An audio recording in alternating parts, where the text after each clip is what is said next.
Guys வணக்கம். இன்னைக்கு பேண்டின் store சீரியல்ல என்ன நடந்தது அப்படின்றத பார்க்கலாம். ஸோ ஃபர்ஸ்ட் சீன் என்ன காட்டுறாங்க அப்படின்னு பார்த்தோம்னா, நம்ம நேற்றே பார்த்தோம் இல்லையா, சரவணன் கேட்குறாரு இல்லையா, என்ன மயில் எப்போ சொல்ல போற அப்படின்றாரு. ஸோ ஃபேமிலியே ஷாக் ஆகுறாங்க, என்ன விஷயம் அப்படின்றாங்க. தங்க மயில் முழிக்கிறாங்க, அடடா மாட்டி விட்டான் போல இருக்கே அப்படின்னு. ஏன்னா சரவணன் அப்படிதான் பேசுறாரு, எனக்கு தெரிஞ்ச விஷயத்த எப்போ எல்லாருக்கிட்டையும் சொல்ல போற அப்படின் போது, என்னம்மா அப்படின்னு எல்லாரும் கேட்குறாங்க. இவங்க அது நான் ஹோட்டல் அப்படின்னு வேலை செய்கிறேன்னு சொல்ல வர்றதுக்குள்ளே நம்ம சரவணன் சொல்லிட்டாரு, கோவிலுக்கெல்லாம் கூப்பிட்டா போகாமல் இருக்க கூடாதுன்னு சொல்லக்கூடாது, லீவ் கேளுன்னு சொன்னேனே, லீவ் கேட்டு கிடச்சிருச்சு, அதை நீ சொல்லு அப்படின்றாரு. அவங்களுக்கு ஒன்றுமே புரிய மாட்டேங்குது மயிலுக்கு. ஸோ அவர் என்ன சொல்ல வர்றாருன்னா, 4 நாள் அவங்களோட ஆஃபீஸில் லீவ் கொடுத்துட்டாங்க. ஸோ மயிலும் உங்கள் கூட கோவிலுக்கு வருவா அப்படின்றாங்க. ஸோ எல்லாரும் பயங்கரமாக சந்தோஷப்படுறாங்க. கோமதி சொல்கிறாங்க, ஏய் சூப்பர்மா, நீயும் என் கூட வரியா அப்படின்றாங்க. ராஜி கேட்குறாங்க, அக்கா ஒரு நாள் கூட லீவ் தர மாட்டாங்க, 4 நாள் எப்படிக்கா வாங்கினீங்க அப்படின் போது, ஏதோ பேசி வாங்கிட்டோமா அப்படின்ற மாதிரி மயில் சொல்லிட்டு இருக்காங்க.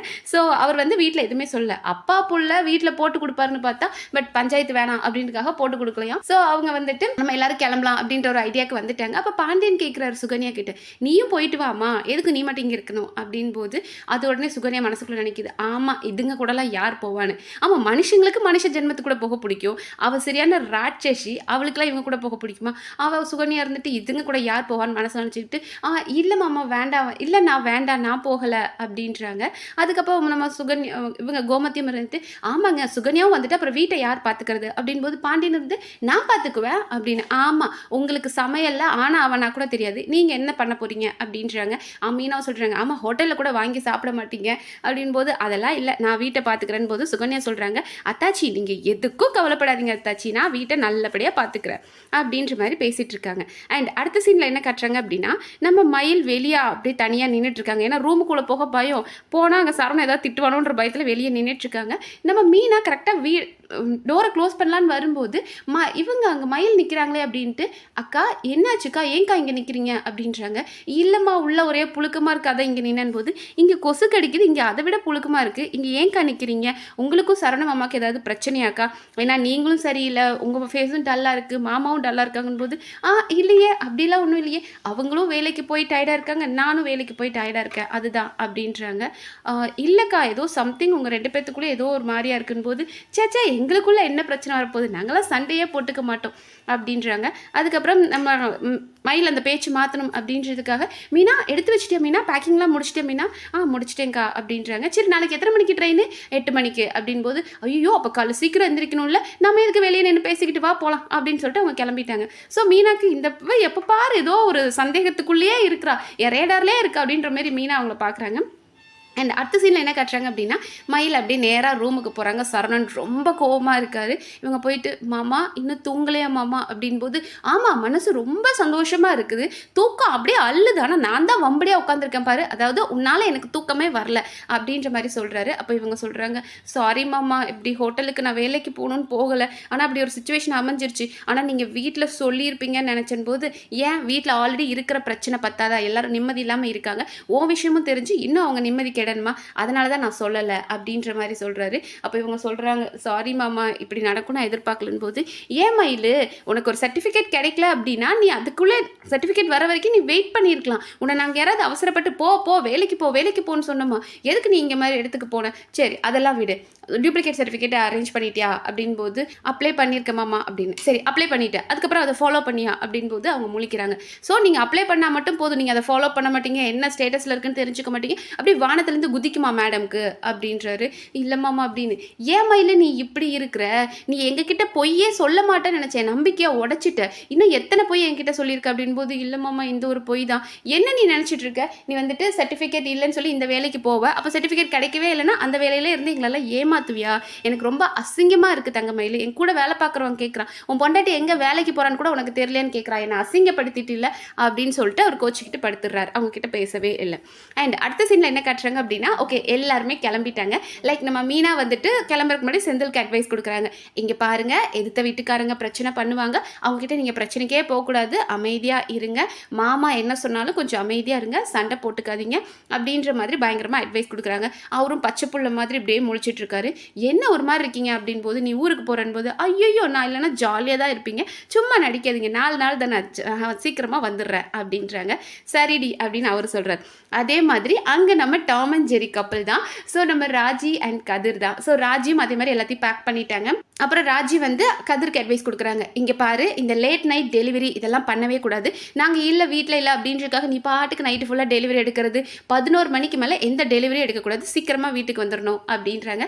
இவரும் சரி மேடம் அப்படின்றாரு. ஸோ அடுத்தா கேட்குறாங்க, இங்கே பாரு ஒழுங்காக சமத்து பையனாக இருக்கணும் அப்படின்ற மாதிரி இந்த குழந்தைங்களுக்கு ஸ்கூலுக்கு அனுப்புறதுக்கு முன்னாடி சமத்தாடுறா ஸ்கூலில் அப்படின்வாங்களே அவர் அம்மா, அந்த மாதிரி அட்வைஸ் கொடுத்துட்டு இருக்காங்க. அப்போ அவர் கேட்குறாரு, நீ என்ன 4 நாள் தானே போகிற, 40 நாள் போகிற மாதிரி பேசிக்கிட்டு இருக்க அப்படின் போது, ஓ நான் 40 நாள் இல்லைனாலும் நீ சந்தோஷமாக இருப்பியான் போது, ஆமாம் நான் கண்டிப்பாக சந்தோஷமாக இருப்பேன், இந்த ரூம் ஃபுல்லாக எனக்கு கிடைக்கும்ல. சீரியஸாக அவங்க 2 பேருமே சின்ன பிள்ளைங்க மாதிரி தான் இருப்பாங்க. இந்த சின்ன பிள்ளைங்களாம் வந்துட்டு இந்த இடத்துக்கு இது என்னோட இடம், இது என் பிளேஸ்ன்னுவாங்களே, அந்த மாதிரி நீ இல்லைன்னா இந்த ரூம் ஃபுல்லாக எனக்கு இருக்கும் அப்படின்ற மாதிரி சொல்கிறாரு. பட் சீரியஸ்லி ராஜி இல்லாமல் பயங்கரமாக மிஸ் பண்ண போகிறார். அந்த ரூமில் தனியாக இருக்கிறது அப்படின்றது ரொம்ப கஷ்டமாக இருக்க போகுது கதிருக்கு. பட் அவங்க இருந்துட்டு, ஓ நீ ஹாப்பியாக இருப்பியா அப்படின்னு கேட்குறாங்க. அப்புறம் கேட்குறாரு, சரி ஓகே உங்கள்கிட்ட செலவுக்கு காசு இருக்கான் போது, நான் 1000 ரூபா வச்சுருக்கேன் அப்படின்றாங்க. 1000 ரூபா 4 நாளைக்கு எப்படி பத்தும், நான் 2000 ரூபா உன் பேக்கில் வச்சுருக்கேன் எடுத்துக்கோன்னு போது, அவங்க ராஜி சொல்கிறாங்க, ஏய் இருக்கிற காசுல எனக்கு கொடுத்தா நீ என்ன பண்ணுவ, எனக்கு அதெல்லாம் வேண்டான் போது, அதெல்லாம் இல்லை இருக்கட்டும் உன் பேக்கில் தான் வச்சிருக்கேன் எடுக்கட்டும் அப்படின்னு சொல்லிட்டு ஒரு பேக்கை தூக்கிட்டு வெளியே வந்துடுறேன். அப்போ நம்ம ராஜி நினைக்கிறாங்க, நான் காசு கொடுத்தா மட்டும் இவன் வாங்க மாட்டான், இவன் கொடுத்தா மட்டும் நான் செலவு பண்ணணுமா அப்படின்றாங்க. அதுதாங்க கேரிங், அதுதாங்க இந்த டாம் அண்ட் ஜெரி கப்பலோட அழகேன்ற மாதிரி தான் இருந்தது. அண்ட் அடுத்ததான் தங்கமயில காட்டுறாங்க. எல்லாருக்கும் வீட்லேயும் ஹஸ்பண்ட்ஸ்லாம் இருந்து பார்த்து அனுப்பி விட்டுட்டு இருக்காங்க இல்லையா, ஆனால் இங்கே மட்டும் சரவணன் இல்லை, அவங்க தனியாக பேக் பண்ணிட்டு இருக்காங்க. அண்ட் இவங்க கூப்பிட்றாங்க, கோமதி வாமா எல்லாரும் கிளம்பிட்டோம் வாமா அப்படின்றாங்க. அண்ட் கோமதி வந்துட்டு இவங்க கிட்ட சொல்லிட்டு இருக்கிறாங்க, சுகன்யா கிட்ட வீட்டை பார்த்துக்கோமா நல்லபடியா அப்படின்ற மாதிரி பேசுகிறாங்க. சுகன்யாவும், அத்தாச்சி நீங்கள் எதுக்கும் கவலைப்படாதீங்க நான் சூப்பராக பார்த்துக்கிறேன் அப்படின்ட்டாங்க. சரி எல்லாரும் வெளியே வந்துட்டாங்க. அப்போ நம்ம பாண்டியன் கேட்குறாரு, எங்கம்மா இவனை காணோம் சரவணனை அப்படின் போது, அவங்களுக்கு ஏதோ வேலை இருக்குன்னு சொல்லிட்டு காலையில் சீக்கிரமாக கிளம்பிட்டாங்க மாமா அப்படின்றாங்க. அவர் கேட்குறாரு, என்னம்மா எல்லாரும் ஊருக்கு போகிறீங்க, இந்த டைம் அவன் எங்கே கிளம்புனா அப்படின்ட்டு. சரி ஓகே கிளம்பலாம் அப்படின்னு டிசைட் பண்ணிட்டாங்க. அப்போ என்ன ஆகுது அப்படின்னா, ஒவ்வொருத்தரும் இப்போ நம்மளோட பாண்டியன் வந்துட்டு கோமதி கிட்ட பார்த்து போயிட்டு வா அப்படின்னு சொல்லிட்டு அவங்க 2 பேரும் பேரா அப்படியே பேசிக்கிட்டு போகிறாங்க. லைக் நம்ம கோமதியும் எங்கள் உடம்பை பார்த்துக்கோங்க அப்படின்றாங்க. ஸோ 2 பேரும் அவங்க ஹஸ்பண்ட் அண்ட் ஒய்ஃப் அந்த கெமிஸ்ட்ரி அவங்களுக்குள்ள நல்லா இருக்கு, அவங்க போகிறாங்க. அடுத்ததாக நம்மளோட செந்தில் அண்ட் மீனா. ஸோ மீனாவோட பேக்கை செந்தில் தூக்கிக்கிட்டு, இரு நான் தூக்குறேன் அப்படின்னு சொல்லிட்டு அவரும் பார்த்து போயிட்டு வான்னு அவர் பேசிகிட்டு இருக்காரு. அடுத்ததாக நம்ம ராஜி அண்ட் கதிர். ஸோ ராஜியோட பேக்கையும் கதிர்ன்ட்டு நீ தூக்காத நான் தூக்குறேன்னு சொல்லிட்டு பேக்கை தூக்கிட்டு அவங்க 2 பேரும் பேரா பேசிட்டு போகிறாங்க. பட் தங்கமேல் அதை அப்படி சோகமாக பார்க்குறாங்க. எல்லாரும் பேர் பேரா போகிறாங்க, நம்ம மட்டும் தனியாக இருக்கமேன்ற மாதிரி போகிறாங்க. அந்த நேரம் நம்மளோட இவர் பழனி அண்ட் சுகன்யாவும் கிராஸ் பண்ணுறாங்க. அப்போ பழனி கேட்குறாரு, என்னம்மா நீ நடக்கலையா, குடும்பம் நான் பேக்கை தூக்குறேன் அப்படின்னு வர்றாரு. வந்துட்டு ஐயோ இந்த ராட்சஸ் இருக்காளின்னு சுகன்யா ஒரு லுக் விட்டார். அப்புறம் போடி வெண்ண அப்படின்ற மாதிரி பார்த்துட்டு அவர் மறுபடியும் பேக்கை வாங்கிட்டு, குடும்ப பேக்கை நான் வச்சுக்கிறேன் வாத்தலை அப்படின்ற மாதிரி தான் இருந்தது நமக்கு. ஸோ அவள் என்ன நினச்சாலும் பரவாயில்ல, அவள் என் பொண்ணு மாதிரி, அவளுக்கு நான் செய்கிறத செய்வேன் அப்படின்ற மாதிரி, நீ பேக்கை என்கிட்ட குடும்பா நான் வச்சுக்கிறேன்னு சொல்லிட்டு நம்ம பழனி பேக் எடுத்துட்டு கொடுத்து கிளம்பிடுறாங்க. ஓகே அடுத்த சீனில் என்ன காட்டுறாங்க அப்படின்னு பார்த்தோன்னா, இவங்க வேலை செஞ்சுட்டு இருக்காங்க. பாண்டியன் அண்ட் பழனி தான் கடையில் இருக்கிறாங்க, வேலை செஞ்சுட்டு இருக்காங்க. அந்த நேரம் சுகன்யா கால் பண்ணிக்கிட்டே இருக்கிறாங்க. அப்போ இவர் பிக் பண்ண மாட்டார். பாண்டியன் கேட்குறாரு, யாருடா அப்படின் போது, சுகன்யா தான் அப்புறம் பேசிக்கிற மாமான் போது, டே அந்த பிள்ளை வீட்டில் தனியாக இருக்குடா என்னன்னு கேளுடா அப்படின்றாரு. சரின்னு இவரும் வந்துட்டு என்ன பண்ணுறதுன்னு ஃபோன் அட்டன் பண்ணால், ஏங்க வேலையாக இருக்கீங்களா, பக்கத்தில் யாராவது இருக்காங்களா அப்படின்னு ரொம்ப ஸ்வீட்டாக ஆரம்பித்தாங்க. யாரும் இல்லை சொல்லு அப்படின் போது, நம்ம ஊர் எம்எல்ஏ கூட இந்த அளவுக்கு பிஸியாக இருக்க மாட்டான், மளிகை கட்டில் பொட்டில் முடிச்சுட்டு இருக்க உனக்கு என்ன அவ்வளோ பிஸி, எத்தனை நேரம் நான் கால் பண்ணுறது அப்படின் போது, சரி இப்போ நீ எதுக்கு கூப்பிட்டா அதை சொல்லு அப்படின்னு அவர் கேட்குறாரு. இங்கே பாருங்க இந்த பழைய காலத்து வீட்டில் ஆளுங்க இருந்தாலே தனியாக இருக்க கஷ்டமாக இருக்கும், அதுமே இல்லாமல் இந்த வீட்டில் இருக்க முடியாது. உங்கள் அக்காவும் அதுங்களும் ஊர் சுற்றுறதுக்கு என்ன போயிட்டாங்க, நான் இந்த வீட்டை பார்த்துக்கணுமா, எங்கள் அம்மா வீட்டுக்கு போகணுன்னாலும் முடியாது போல இருக்குது, என்னால் இந்த வீட்டில் தனியாக இருக்க முடியாது, நீங்கள் வாங்க அப்படின்றாங்க. அப்போ அவர் சொல்கிறாரு, இங்கே பாரு 4 நாள் தானே, அக்காவும் இதே மாதிரி எத்தனையோ நாள் நாங்கள் வீட்டிலேருந்து வெளியே போயிருக்கும் போது அக்கா வீட்டில் தனியாக தான் இருந்திருக்காங்க, ஒரு 4 நாள் அட்ஜஸ்ட் பண்ணிக்கோ அப்படின் போது, என்னை இதுக்கு தான் கல்யாணம் பண்ணி கொடுத்தாங்களா, உங்கள் வீட்டில் வேலைக்காரி இருக்கிறது தான் கல்யாணம் பண்ணி கொடுத்தாங்களா, என்னால் இப்போ இருக்க முடியாது, நீங்கள் வந்தே ஆகணும் அப்படின்றாங்க. அவர் வந்துட்டு என்னாலாம் வர முடியாது அப்படின்ட்டு ஃபோனை கட் பண்ணிட்டாரு. இப்படி தான் பண்ணணும், இவளெல்லாம் இன்னும் செம்மையாக செய்யணும். பட் பழனி கொஞ்சம் நல்லவராக இருக்கனால கம்மியாக பண்ணுற மாதிரி தான் இருக்குது, வச்சிடுறாரு. அப்புறமா நம்ம பாண்டியன் கேட்குறாரு, டே உங்களுக்குள்ள எந்த பிரச்சனையும் இல்லை தானே போது, இல்லை மாமா எங்களுக்குள்ள என்ன பிரச்சனை மாமா அப்படின்னு பழனி சொல்கிறாரு. அப்போ பாண்டியன், ஐயோ உனக்கெல்லாம் காலகாலத்தை கல்யாணம் பண்ணி கொடுத்துருக்கணுமே, ஏண்டா அந்த பிள்ளையை போட்டு இப்படி வதக்குற ரைட்டு வதக்குற பாவண்டா அந்த பிள்ளை, உனக்கு கல்யாணம் பண்ணி முன்னாடியே கல்யாணம் பண்ணி கொடுத்துருந்தா பொண்டாட்டிக்கிட்ட எப்படி பேசணும் எப்படி நடந்துக்கணும்னு தெரியும், சரி போடா அப்படின்ற மாதிரி அங்கே பேசிகிட்டு இருக்காரு. அடுத்ததான் நம்மளோட சரவணன் வராரு கடைக்கு.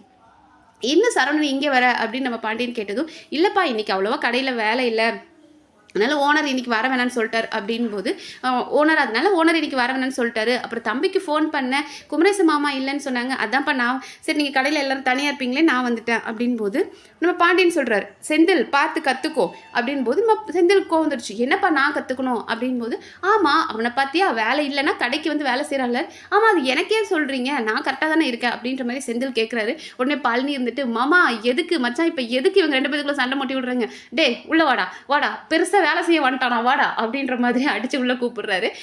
ஒரு நாள் ஒரு வேலையை புதுசாக செய்யறதுக்கு நல்லா இருக்கும். எப்போ பாரு பாண்டியன் கிட்ட அந்த நைன்ற பேச்சை கேட்குறவனுக்கு தான் அந்த எரிச்சல் தெரியும். ஸோ இவர் சரவணன் வந்து இங்கே நல்ல பேர் வாங்கிட்டு இருக்கிறாரு இல்லையா. ஸோ அவர் கடைக்கு வந்து அப்படியே திங்ஸ்லாம் எடுத்து வச்சுக்கிட்டே சரவணன் நடந்ததெல்லாம் நினச்சி பார்க்குறாரு. மயிலை வந்து அந்த ஹோட்டலில் அவங்க சர்வராக பார்த்தது, அவங்க வந்து பேசினது, அவங்க இந்த சர்டிஃபிகேட் இல்லைன்றக்காக நான் இங்கே இருந்தேன்னு சொன்னது, இதெல்லாம் யோசிச்சுட்டு இருக்காரு. அதோட இன்னைக்கு எபிசோட் முடிச்சிட்டாங்க. ஸோ பார்ப்போம் நாளைக்கு வீடியோவில் வேறு என்னென்ன இன்ட்ரெஸ்டிங்காக நடக்குதுன்றது நம்ம அடுத்தடுத்த வீடியோவில் பார்க்கலாம். நன்றி.